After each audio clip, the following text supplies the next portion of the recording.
আবরাজ ঘুমোচ্ছে। কলিং বেলের শব্দে ফিজার ঘুম ছুটছে পাশের দেওয়ালে টাঙানো সোনালি রঙের ঘড়িটা দেখে। সকাল 8টা বেজে 7 মিনিট। ফিজা বিছানা ছাড়লো, গায়ের পোশাক কোনো রকম ঠিকঠাক করে জুতো জোড়া পরে দরজার দিকে এগিয়ে এলো। দরজা খুলল খুব সাবধানের সহিত। আবরাজের যেন ঘুম না ভাঙে সেদিকে সম্পূর্ণ সচেতন রইল মেয়েটা। আলগোছে বাইরে থেকে দরজাটা চাপিয়ে লিভিং রুমে উপস্থিত হলো। একজন ওয়েস্টার্ন পরিহিত রমণী সার্ভেন্টের সাথে কিছু নিয়ে তর্কাতর্কি করছে। বারবার ওদের মাস্টার বেডরুমের এদিকে আসার চেষ্টা করছে, তবে মহিলা দুজন সামনে দাঁড়িয়ে আছে বিধায় সেটা পারছে না। ফিজা পেছন থেকে গম্ভীর স্বরে জিজ্ঞেস করলো, কে? ফিজার প্রশ্নে দুজন মহিলা সরে গেল সামনে থেকে। বাংলা বুঝতে পারেন তারা। ফিজা সামনের দাঁড়ানো রমণী ত্রিনাকে দেখে ভ্রুজোড়া কুঁচকে নিল। বিরক্তিকর স্বরে বলে উঠল, এত সকালে কারোর বাসায় এসে এভাবে চিৎকার করছেন? মিনিমাম কমন সেন্সটুকু নেই নাকি? ত্রিনা যতটা না অবাক হয়েছে ফিজার কথা শুনে, তার থেকে বেশি মেয়েটার রাগ হচ্ছে। চোখ দুটো রাগে লাল হয়ে আছে। ফিজার ড্রেস আপ দেখে ত্রিনা হিতাহিত জ্ঞান হারালো যেন। তর্জনী আঙ্গুল উঁচিয়ে শাসানোর ভঙ্গিতে বলল, এই মেয়ে, মাইন্ড ইউর ল্যাঙ্গুয়েজ। তুমি আমাকে কমন সেন্স শেখাতে এসো না। কমসে কম তোমার থেকে ভালো সেন্স আছে আমার। ফিজা নিজের শরীরের দিকে তাকিয়ে থমথম খেলো। গায়ের পোশাকের অবস্থা নাজেহাল, কিন্তু বিষয়টা পাত্তা দিল না। ভাব এমন করলো বিবাহিত একজন নারীর এত সকালে এমন পোশাক আশাকে থাকাটা খুব সাধারণ। আসলেই তো তাই। সে নিজের বাসায় কিভাবে থাকবে এটা সম্পূর্ণ তার ব্যক্তিগত ব্যাপার। সেখানে যদি কেউ এত সকালে হস্তক্ষেপ করতে আসে তাহলে সেটা তার ভুল। এর জন্য তার কি করণীয়? ফিজা কিছু বলার জন্য মুখ খুলবে তার আগেই পেছন থেকে গম্ভীর রাশভারী কণ্ঠস্বর ভেসে এলো, তুমি এখানে? আমি তোমার এদিকে খুঁজে পাচ্ছি না। কাম সুগন্ধি ফুল, আমি আরো ঘুমোবো। আবরাজ চোখ ডলতে ডলতে এসে ফিজাকে কোলে তোলে। ফিজা চমকালো, তবে গলা জড়িয়ে ধরলো আবরাজের। অন্য দিনের তুলনায় আজ গভীর করে গলা জড়িয়ে ধরে। আবরাজ বিষয়টা বুঝতে পারে, বউ তাকে নিয়ে জেলাস, আর ত্রিনাকে জেলাস করাতে এভাবে ধরেছে। ইস, এটা যদি প্রতিহিংসা থেকে না হয়ে ভালোবাসা থেকে হতো, এই গভীরতাটুকু। আবরাজ বুঝি বউকে ভালোবাসায় মুড়িয়ে রাখতো। আবরাজ এর মধ্যে একবারও ত্রিনার দিকে তাকায়নি। রুমের উদ্দেশ্যে রওনা দিয়ে আবার দাঁড়িয়ে গম্ভীর স্বরে ত্রিনাকে উদ্দেশ্য করে বলে, বাই দ্য ওয়ে, সকাল সকাল একটা কাপড়ের বাসায় এসে এভাবে ডিস্টার্ব করাটা কোনো সভ্যতার কাতারে পড়ে না। পরে দেখা হচ্ছে। ফিজা মাথাটা একটু উঁচু করে পেছনে ত্রিনার দিকে তাকিয়ে বাঁকা হাসলো। ত্রিনার চোখ টলমল করে। রাগ নাকি কষ্ট পেয়েছে ফিজা বুঝতে পারে না, বোঝার চেষ্টাও করে না। শুধু জানে এই মেয়েটা এবং মেয়েটার বাবা, এরা বাপ বেটি দুইটাই নাটকবাজ। ত্রিনা কিছু সময় আগে বাড়ি থেকে চলে গিয়েছে। ফিজা ফ্রেশ হয়ে এসে আর দেখেনি ত্রিনাকে। এই নিয়ে অবশ্য তার মাথা ব্যথা নেই। সে গুনগুন করতে করতে কিচেনে গেল। বেশ ফুরফুরে মুডে আছে মনে হচ্ছে। আবরাজের ভ্রু কুঁচকে আসে। লিভিং রুমে আর কিচেনের দরজায় দাঁড়ানো দুজন মহিলা রয়েছে। তারা নিজেদের মতো কাজ করছে। আবরাজ সেসব তোয়াক্কা করে না। নিজেও নাইট শার্টের হাতার ভাঁজ করা খুলতে খুলতে কিচেনে গেল। দূরে থাইক্কায়ও তুমি এমন মায়ায় জড়াইছো পুরুষ, তোমার সত্যি যায় নাও এখন সাইরা যাইবার পারি নাই। ফিজা খুন্তি দিয়ে একটা পাত্রে কিছু নাড়তে নাড়তে গুনগুন করে। পেছনে যে আবরাজ দাঁড়িয়ে, সেদিকে মেয়েটার খেয়াল আছে না নেই বোঝা মুশকিল। গেঞ্জির ফাঁক দিয়ে নিচের মসৃণ পেটে কোমল স্পর্শে সাথে সাথে ঘাড়েও থুতনি ঠেকিয়েছে আবরাজ অনুভব করে ফিজা। বলে, কোনোদিন ছেড়ে যেতে দিব না। আমার মৃত্যুই তোমার মুক্তি পাওয়ার একমাত্র রাস্তা, সুন্দরী রমণী। ফিজা মুচকি হাসলো। সেকেন্ড সময় পরপরই আবরাজ কিছুটা ছিটকে দূরে সরে এলো। ডান হাতে বা হাতটা চেপে ধরে ফ্যাল করে তাকিয়ে থাকে বউয়ের দিকে। ফিজা খুন্তিটা উল্টে পাল্টে দেখতে দেখতে তাচ্ছিল্য স্বরে বলে উঠল, একদম ভুল সেটা। প্রমাণ নিশ্চয়ই হাতে নাতে পেয়েছেন। আপনি কেন, আমি না চাইলে আমাকে আপনি আটকাতে কখনো পারবেন না। আবরাজ হাতটা লাল হয়েছে, সুন্দর চামড়ায় চোখে লাগছে খুব। ফিজার মনটা আচমকাই খারাপ হয়। বারবার সে মানুষটাকে ক্ষত বিক্ষত করছে, অথচ আবরাজ খান তাকে এখনো একবার ছুঁয়ে অবধি দেখেনি। আঘাত তো দূর, তার তো এমন উদ্দেশ্য ছিল না। তার উদ্দেশ্য তো ছিল মানুষটা তাকে যেমন মানসিক অশান্তি দিয়েছে তাকেও সেই অশান্তির সাথে পরিচয় করানো। ফিজা খুন্তি রেখে রান্নাঘরে রাখা ফার্স্ট এইড বক্স খুঁজে বের করে। আবরাজ তখন ভ্রুকুচকে তাকিয়ে। ফিজা আবরাজের হাত টেনে ধরে সেখানে ঔষধ লাগালো। আবরাজ ফিজার দিকে বিনা বাক্যে তাকিয়েছিল এত সময়। ফিজার কাজ শেষ হতেই আবরাজ বলে উঠল, সময় হোক, এমন কাঁদান কাঁদাবো সব কিছু সুর তখন একটু পর পর করে নিব। সুগন্ধি ফুল। চোখগুলো ছোট ছোট আবরাজের। ফিজা ভ্রুজোড়া আড়াআড়ি ভাবে রাখলো, জিজ্ঞেস করলো, রুমে যান, খাবার নিয়ে আসছি। আবরাজ ঘাড় নেড়ে কিচেন ছেড়ে বেরিয়ে এলো। দুজন মহিলা বেশ অবাক হয়েছে। মুখ দেখে বোঝা যাচ্ছে যে আবরাজ খানের সামনে দাঁড়িয়ে কেউ কথা বলার সাহস করে না। একটু এদিক ওদিক হলে তুলকালাম কাণ্ড ঘটিয়ে ফেলে। সেই আবরাজ খান একজন মেয়েকে কতটা প্রায়োরিটি দিচ্ছে। আবরাজকে দেখে যে যার কাজে লেগে পড়লো। আবরাজ লিভিং রুমের ঠিক মাঝে দাঁড়িয়ে মহিলাগুলোকে উদ্দেশ্য করে বলে উঠল, এটাই last and first. Next time যদি আমার সুগন্ধি ফুল রান্না করে গিয়েছেন খুব খারাপ হবে। It's my promise. ফিজা শুনল রান্নাঘর থেকে। বিরক্তিতে চোখ মুখ বিকৃত করে ফোঁস করে বলে উঠল, আজব পুরুষ। সাব্বির সবে মাত্র নিজের কক্ষ থেকে বেরিয়েছিল। বেচারার সবে মাত্র ঘুম ভেঙেছে বোধহয়, চোখ ডলছে তখনও। তারপর লিভিং রুমে এসে আবরাজের রাগী কণ্ঠস্বর। কেন রেগে আছে, কি কারণ, কিছু বুঝে ওঠার আগেই আবরাজ তাকেও উদ্দেশ্য করে বলে উঠল, আজ সারাদিন তোমার ফোন পানিতে ভিজিয়ে রাখবে আর তুমি শাওয়ার দিবে না। এগুলো কিসের শাস্তি যদি জিজ্ঞেস করো তাহলে আজ থেকে আগামী 7 দিন বউয়ের সাথেও কথা বলতে পারবে না। সাব্বির ফ্যালফ্যাল করে তাকিয়ে থাকে। ঘুমের রেশ এখনো কাটেনি। সকাল সকাল স্যার তাকে কিসের শাস্তি দিচ্ছে জিজ্ঞেস করবে মনস্থির করেও লাস্টের কথায় সেটাও গিলে নিল।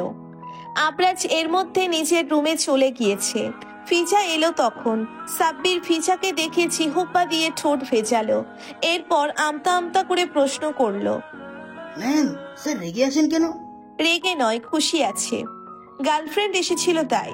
ফিজা মেকি হেসে বলে। সাব্বির থতমত খেলো। গতকালের কথা স্মরণ হতে বুঝতে পারে তৃণা এসেছিল। এই জন্যেই স্যার রেগে আছেন। সাব্বির দাঁত দ্বারা জিহ্বা কাটে, মাথায় হাত দিয়ে আফসোস করে বলে, ও সিট। এরপর দ্রুত নিজের রুমের দিকে চলে গেল। ফিজা তীক্ষ্ণ দৃষ্টিতে দেখে সাব্বিরের হন্তদন্ত হয়ে ছুটে যাওয়া। এরপর নিচেও রুমে এলো। আবরাজ তখন ওয়াশরুমে হয়তো। ফিজা হাতে ট্রেটা একটা টেবিলের উপর রাখে। তারপর ফোন হাতে নিয়ে থাই ঠেলে ব্যালকনিতে এলো। বাড়িতে কল করে মায়ের সাথে বোনের সাথে কথা বলে, যদিও সেখানে তখন সন্ধ্যা। এরপর কল কাটতেই আবরাজের কণ্ঠস্বর ভেসে এলো, সুগন্ধি ফুল এদিকে এসো। ফিজা রুমে এসে দেখলো আবরাজ শুধু একটা টাওয়াল পরে দাঁড়িয়ে আছে। ফর্সা শরীরে অল্প স্বল্প পানির বিন্দু চিকচিক করছে। চওড়া বুকখানায় একটা পশমের চিহ্ন নেই। হাতের পেশিগুলো ফুলে ফেপে রয়েছে। ফিজার হাত থেকে আবরাজ ফোনটা বিছানায় ফেলে ফিজার ধ্যান ভাঙে। আবরাজ কিভাবে ডান হাত টেনে ওয়াশরুমের দিকে হাঁটা ধরে বলে উঠল, চুল শ্যাম্পু করতে হবে সুগন্ধি ফুল। আবরাজ বাথটবে বসে। ফিজা কোনো কথা না বলে শ্যাম্পু নিয়ে আবরাজের চুলে লাগিয়ে দেয়। একটু একটু অনুশোচনাও হয় নিজের কাজের জন্য। ভাবে এমনটা আর কখনো করবে না। কথা দিয়ে আঘাত করবে। যতদিন না বিয়ের দিন রাতে কেন তাকে ফেলে চলে এসেছিল এটা সম্পূর্ণ ক্লিয়ার করছে। নিজের গায়ে ঠান্ডা পানির ঝাপটা পেতে ফিজা চমকে আবরাজের চুল খামছে ধরল। দাঁতে দাঁত চেপে বলে উঠল, একদম অসভ্যতামি করবেন না আবরাজ। করব। আমি শাওয়ার নিয়েছি একবার। ফিজা কণ্ঠ খাদে এনে বলল। আবরাজ সাথে সাথে আবদার করে, আবার নাও আমার সাথে। গতকাল করেছি। সেটা ইচ্ছে করে নয়। আপনি জোর করেন কেন? আমি আমার প্রশ্নের উত্তর পেয়ে গেলে আপনার জোর করতে হবে না। উত্তরটা খারাপ ভালো যাই হোক। আবরাজ শোনে। কিছু না বলে ফিজাকে নিজের কোলের উপর বসিয়ে শক্ত করে জড়িয়ে ধরে। গভীর করে বাঁধন। ফিজা জোর করে না, সেভাবে পড়ে থাকে। ভালোবাসি কিনা জানা নেই, বাট তোমার জন্য যা ফিল করি আমি তা আগে কখনো কোনো মেয়ের জন্য করিনি। এটা নিয়ে আমি নিজের সাথে ফাইট করছি। I want you and I need you at any cost. তীব্র থেকে তীব্র হয় আবরাজের হাতের স্পর্শ। ফিজার গালে ছুঁয়ে থাকা হাতটা ফিজাকে বড্ড জ্বালাচ্ছে। ঠোঁট ছুঁয়ে যাচ্ছে তর্জনী আঙ্গুল। সে আবরাজের শরীরের সঙ্গে লেপ্টে রয়েছে। শরীরের অর্ধাংশ ভিজে গিয়েছে প্রায়। ঠান্ডায় মেয়েটা কাঁপছে। আবরাজের চুল থেকে হাত সরিয়ে গলা জড়িয়ে ধরে আরাম করে বসে। আবরাজ শান্ত দৃষ্টিতে তাকিয়ে বউয়ের দিকে। ফিজা ফিসফিস করে বলে, নারী তার শখের পুরুষকে যতই ভালোবাসুক, আপনি যা দিবেন সেটাই তার কাছ থেকে ফেরত পাবেন। আমি তোমায় অবহেলা করেছি, তুমি কেন তবে আমায় ছেড়ে গেলে না? ফিজা হাসে। ফ্যাকাশে ঠোঁটের সেই হাসি আবরাজের নিকট দারুণ লাগে। একটু ছুঁয়ে দিতে ইচ্ছে করে।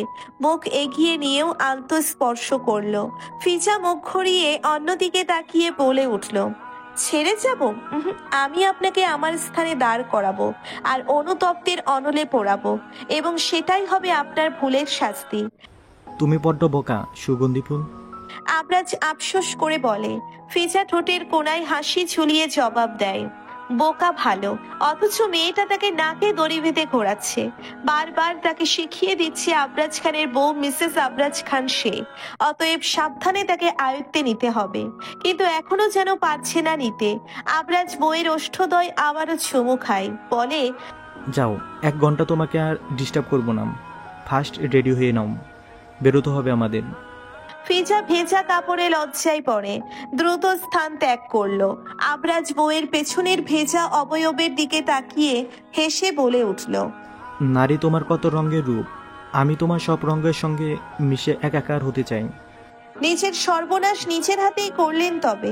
ফিজা ওয়াশরুমে দরজায় দাঁড়িয়ে উকি দিয়ে বলে।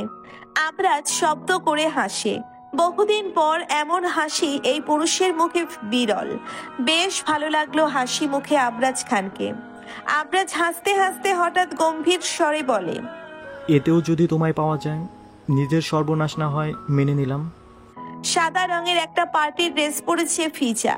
চুলগুলো খোপা বাঁধা, কিছু চুল এলোমেলো কানের পাশ দিয়ে বেরিয়ে। ঠোঁটে হালকা করে গোলাপি লিপস্টিক, অল্প স্বল্প সাজে দ্বিগুণ অসম্ভব সুন্দরী হয়ে উঠেছে এই নারীর সৌন্দর্য। ফিজা রুম থেকে বেরিয়ে আসতেই আবরাজ সোফা ছেড়ে উঠে দাঁড়ালো। পাশে সাব্বির কোনো গুরুত্বপূর্ণ বিষয়ে কথা বলছিল। স্যারের রেসপন্স না পেয়ে সামনে তাকিয়ে তার স্যারের অবস্থা দেখে মাথা নিচু করে বাড়ি থেকে বেরিয়ে গেল। ফিজা ব্যাপারটা লক্ষ্য করে আবরাজের কাছে বেহায়া একটা উপাধি দিল। আবরাজ ফিজার ঠিক বরাবর দাঁড়িয়ে চোখে চোখ রেখে বলে উঠল, মাই বিউটিফুল লেডি। ফিজা বোধহয় লজ্জা পেল। চোখ নত করে মিনমিনে করে বলল, লেট হচ্ছে। আবরাজ শুনল বউয়ের হাতের ভাঁজে হাত রেখে বাড়ি থেকে বেরিয়ে এলো। গাড়িতে না বসে আবরাজ বউ নিয়ে বাড়ির পেছনের দিকে হাঁটা ধরল। ফিজা কিছুটা অবাক হলো। এদিকে কোথায় যাচ্ছে? কৌতূহল হয়ে আবরাজের থেকে দৃষ্টি সরিয়ে সামনে তাকিয়ে ফিজার মুখ হা হয়ে গেল। মানুষের সমাগম প্রচুর। অন্ধকারে তুষারপাতের মধ্যে কি সুন্দর করে লাইটিং করা সাজানো চোখধা দিয়ে দেওয়ার মতো। সুন্দর সুন্দর রমণী থেকে শুরু করে কত রকম বিদেশি মানুষ। তার মধ্যে একজন বেশ সুদর্শন ইয়াং দেখতে পুরুষ এগিয়ে এলো, যার গায়ে কালো স্যুট। দেখে বোঝা যাচ্ছে বাঙালি, বেশ সুদর্শনা, মোটা গোঁফ রয়েছে। হাই মিসেস আবরাজ খান। জুবাইর কবির। আবরাজ খানের ঘনিষ্ঠ বন্ধু বটে, আবার শত্রু। জুবাইর হাত বাড়িয়ে রেখেছেন ফিজার দিকে হ্যান্ডশেক করার জন্য। ফিজা আবরাজের দিকে তাকিয়ে দেখলো, ইচ্ছে নেই হাত মেলাবার। আবরাজ বুঝি মেলাতে দেবে? বউয়ের দৃষ্টি না পড়ে সে জুবাইরের সাথে হাত মেলালো। ঠোঁটের কোণায় অল্প স্বল্প বাঁকা হাসি রেখে বলল, থ্যাঙ্কস, এসেছম, ভালো লাগলো। ফ্রেন্ড তো এসব বলো না, তোমার বউ কিন্তু চমৎকার। আবরাজ জুবাইরের ধরে রাখা হাতের মুঠোয় হাতটা এতটাই চেপে ধরলো যেন কটমট করে হাড়গুলো ভেঙে যাচ্ছে। কিন্তু এতেও জুবাইরের মুখভঙ্গির কোনো পরিবর্তন হলো না। বাঁকা হেসে আবরাজের দিকে তাকিয়ে কাছাকাছি গিয়ে দাঁড়ালো। ফিজা পাশে দাঁড়িয়ে থাকলেও মনোযোগ অন্যদিকে। জুবাইর ফিসফিস করে বলল, সামনে রেখো, জুবাইর কবিরের নজরে কিন্তু পড়ে গেল। তুমি নিজের চোখটা সামনে রেখো, কখনো কোথাও খুলে পড়ে গেলে পরে নিজের গার্লফ্রেন্ডকে খুঁজে পাবা না। So be careful. আবরাজ জুবাইরের হাতটা হঠাৎ উল্টো করে মুচকে দিয়ে বলে, জুবাইরের ব্যথা চোখ লাল হয়েছে, তবুও মুখ দিয়ে টুস শব্দ করলো না। আবরাজের ভাবসাব এমন যেন সে কিছুই করেনি। হাসতে হাসতে জুবাইরের কাঁধে চাপড়ে সামনের দিকে চলে গেল। পেছনে জুবাইর নিজের হাতটা ছাড়া পেয়ে বাহাতে ডান হাতের কবজি চেপে ধরে রাগে ফুঁসতে লাগলো। মূলত ত্রিনাকে সে আবরাজের থেকে দূরে সরিয়েছে আবরাজকে কষ্ট দেওয়ার জন্য, অথচ সে এটা জানতো না আবরাজ ত্রিনাকে কখনো বোন ব্যতীত অন্য নজরে দেখেনি। জুবাইর পেছনে দাঁড়িয়ে হিসিয়ে বলে উঠল, একবার ভুল করেছি, সেকেন্ড টাইম সেটা আর করবো না। এবার আমি যেভাবে হোক তোকে জিততে কিছুতেই দেব না। No never. ফিজা ঘোরাঘুরি আর কথা বলে সবার সাথে বুঝতে পারলো এরা মূলত আবরাজের ফ্রেন্ড। ফিজা এত সময় সাব্বিরের সাথে ঘুরে ঘুরে সবার সাথে পরিচয় হলো। আবরাজ নিজের মতো সবার সাথে কথা বলছে, কিন্তু দৃষ্টি ঠিকই পাঁচপাখির পালকের ন্যায় বউয়ের দিকে। ফিজা এখানে মিস্টার জি কে দেখে বেশ অবাক হলো, তার চেয়েও বেশি অবাক হয়েছে হাতের ব্যান্ডেজ দেখে। সাথে যদিও ত্রিনা রয়েছে, অগত্যা ফিজা তাদের দিকে গেল না। সুযোগ বুঝে সাব্বিরকে আস্তে করে ডাকলো, সাব্বির সাহেব। Yes madam. সাব্বির সাথে সাথে জবাব দিল। ফিজা জোর করে মুখে হাসি ঝুলিয়ে আবরাজের দিকে তাকিয়ে থেকে ঠোঁট দুটো নেড়ে জিজ্ঞেস করলো, মিস্টার জিয়ের হাতে ব্যান্ডেজ? সাব্বির চমকালো, এত মানুষের ভিড়ে এই সামান্য একটা জিনিস ম্যাডামের নজরে পড়তে হলো। যদিও উত্তরটা যে কোনো একটা মিথ্যে দেওয়া যায়, আমতা আমতা করে বলে, আসলে মানে ম্যাডাম, আপনি এসব বুঝবেন না। আপনি সত্যিটা বলুন। ম্যাডাম, তারা মাফিয়া, কত শত্রু। কিন্তু এটা শুধু একজনই করতে পারে। ফিজা যেন দেখতে পাচ্ছে আবরাজ নিজের রিভলভারটা নিয়ে দাঁড়িয়ে আছে, সামনে মিস্টার জি, এবং সাথে সাথে আবরাজ ট্রিগার চাপে। ফিজা চমকে উঠল, এটা সত্যি আবরাজ ছাড়া কেউ করেনি। সেদিন ওনার সামনে যাওয়া নিয়ে আবরাজ রেগে গিয়েছিল এবং তাকে বাড়িতে রুমে লক করে মিস্টার জি এর সাথে দেখা করতে গিয়েছিল আবরাজ। এখানে এটার মানে এটাই দাঁড়ায় তাদের মধ্যে আবারও দেখা হয়েছে এবং এই কাজ আবরাজ খান করেছে। ফিজার ভাবনার মাঝে সাব্বির বলল, ওই মানে মিস্টার জি আপনার নামে বাজে কথা বলেছিল, সেই জন্য স্যার রেগে। ফিজা যতটা চমকানোর কথা ছিল তার চেয়ে বেশি অবাক হলো। বাজে কথা বলেছে আর এর জন্য গুলি করেছে? তাহলে সেদিন রাতে যে ফিজা এত বাজে কথা বলল, কাস্টমার দেখানোর কথা বলল, আবরাজ কি তবে কষ্ট পেয়েছিল? সেই জন্য রেগে ল্যাপটপ ভেঙে ফেলেছে? ফিজার কাছে সব প্রশ্নের উত্তর একটাই, সেটা হচ্ছে হ্যাঁ। ফিজা আবরাজের দিকে অপলক তাকিয়ে রইল। যতটা বাজে ভেবেছে তার থেকে দ্বিগুণ বাজে এই পুরুষ। সামান্য কথার জন্য গুলি করে দিয়েছে। ফিজার মাথা ঘোরে, হাতে হ্যাঁচকা টানে। ফিজার ভয় ধরলো মনে, খামচে ধরলো সামনের মানুষটাকে। বক্সে মিউজিক চলছে, অনেকে এর মধ্যে কাপল ডান্স শুরু করে দিয়েছে। আবরাজের দুই কাঁধে হাত রেখে ফিজা চারিদিকে দৃষ্টি বুলিয়ে পর্যবেক্ষণ করে নিল সম্পূর্ণটা। কোমরে জামার উপর দিয়ে শীতল স্পর্শ পেয়ে শিরশির করে শরীর। তবে নিজেকে সামলে আবরাজের দিকে তাকালো। আবরাজ তাকিয়ে বউয়ের হালকা গোলাপি রঙে রাঙানো ঠোঁটের দিকে। এখানে একে অপরকে জড়িয়ে ধরে কিস করাটা খুব নর্মাল। আবরাজ নিজের ঠোঁট এগিয়ে আনতে ফিজা মুখ সরিয়ে নিল। জোরে জোরে বেশ কয়েকবার শ্বাস ফেলে বলে উঠল, আমার লজ্জা লাগছে আবরাজ। লজ্জাম? সেটা শুধু তুমি আমার সামনে পাবা, অন্য কারো সামনে নয়। রুমে চলো। বলতে বলতেই পাঁচা কোলে তোরে বউকে। ফিজা চমকে উঠল, কিছু সময় আগেই তো এলো, আবার চলে যাবে? মানুষ কি বলবে এসব ভেবে বলল, আবরাজ নামান, সবাই এখানে, ভালো দেখায় না চলে যাওয়াটা। আবরাজ লম্বা লম্বা কদম ফেলে বাড়িটির দিকে যাচ্ছে। সামনের দিকে দৃষ্টি স্থির রেখে বলে উঠল, আই ডোন্ট কেয়ার কে কি ভাবলো এসব দেখলে। ইহ জন্ম আমার বাসর করা হবে না সুগন্ধিপুর।